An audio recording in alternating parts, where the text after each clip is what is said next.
اللهم صل على محمد وعلى آل محمد كما صليت على إبراهيم وعلى آل إبراهيم وبارك على محمد وعلى آل محمد كما باركت على إبراهيم وعلى آل إبراهيم في العالمين إنك حميد مجيد. Assalamualaikum, saya Idi. Jangan lupa subscribe, like dan komen. Cerita dari Mastika, misteri dan seram. Didatangi mayat bermuka hancur.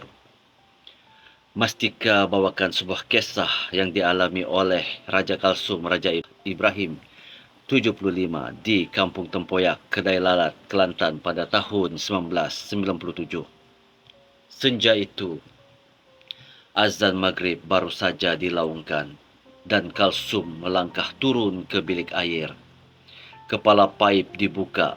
Kalsum membasuh telapak tangan dengan sabun bagi membuang sisa-sisa minyak dan kotoran yang boleh menghalang wuduk mencecah kulit.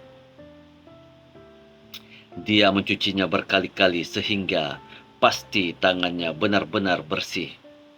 Tidak lagi berbau darah yang melekat sejak pagi tadi. Air ditakung dalam telapak tangannya, lalu Kalsum berkumur pula. Namun ketika hendak membasuh muka, ekor matanya melihat ada sesuatu berwarna putih tidak jauh darinya. Dia pantas menoleh. Ya Allah, Sakinah, Kalsum ingin menjerit. Namun suara itu tersekat di kerongkongnya. Tubuh Kalsum menggeletar kerana Sakinah berdiri hanya 2 meter darinya. Sakinah berpakaian serba putih tetapi mukanya. Pergi kau. Jangan kacau aku, Kalsum menjerit. Tapi suaranya masih terbantut di kerongkong. Sakinah tidak berganjak walaupun seinci. Mukanya tepat menghadap ke arah Kalsum. Kalsum terpaku seolah-olah tidak percaya dengan apa yang dilihatnya. Kerana baru pagi tadi dia dan sepupunya Raja Syarifah Raja Husin menguruskan jenazah Sakinah. Tidak dapat digambarkan ngerinya keadaan mayat Sakinah yang meninggal dunia akibat dilanggar lori minyak ketika melintas jalan untuk ke rumah cucunya di Pasir Putih.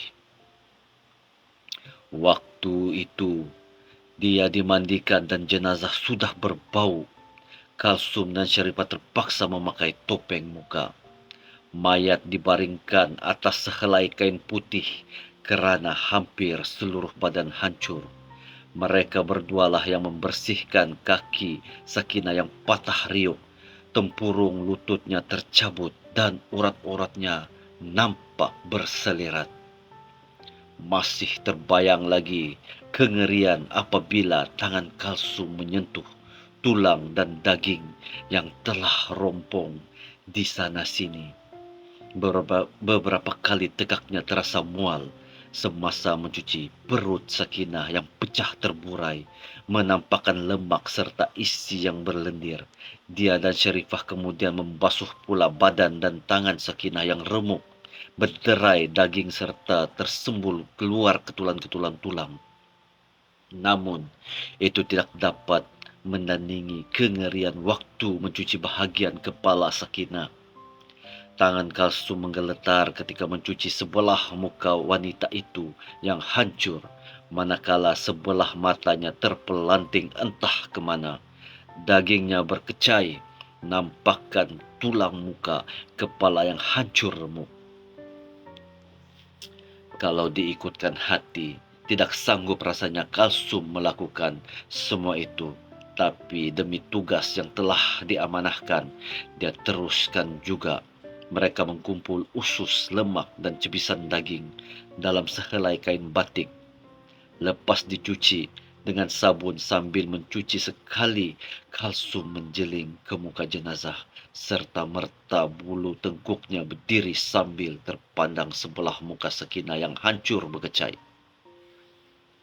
Nampaknya ketulan-ketulan tulang yang memutih, mata yang tinggal sebelah seolah-olah sedang memandang Kalsum.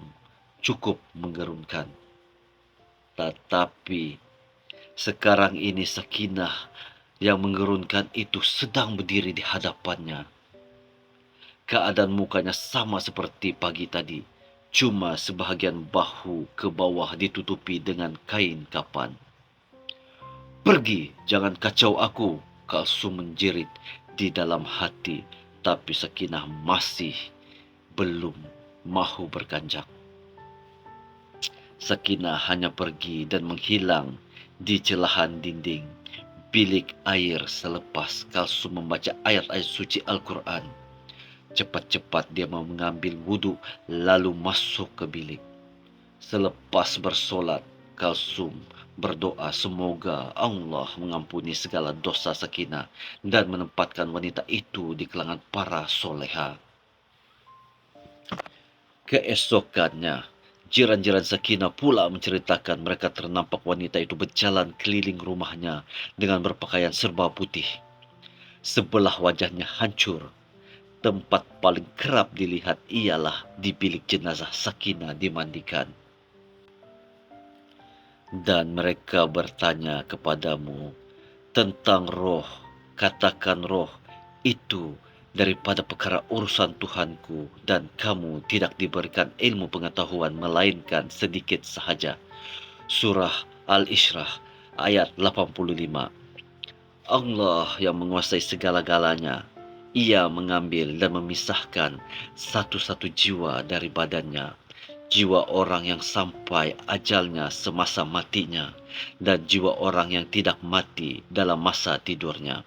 Kemudian ia menahan jiwa orang yang ia tetapkan mati dan melepaskan balik jiwa yang lain ke dalam badannya, sehingga sampai ajalnya yang ditentukan.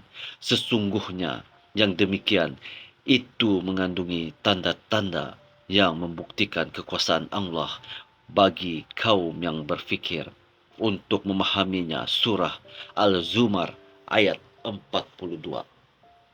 Jangan biarkan diri Anda diselubungi misteri. Teruskan kehidupan seperti biasa. Assalamualaikum warahmatullahi taala wabarakatuh.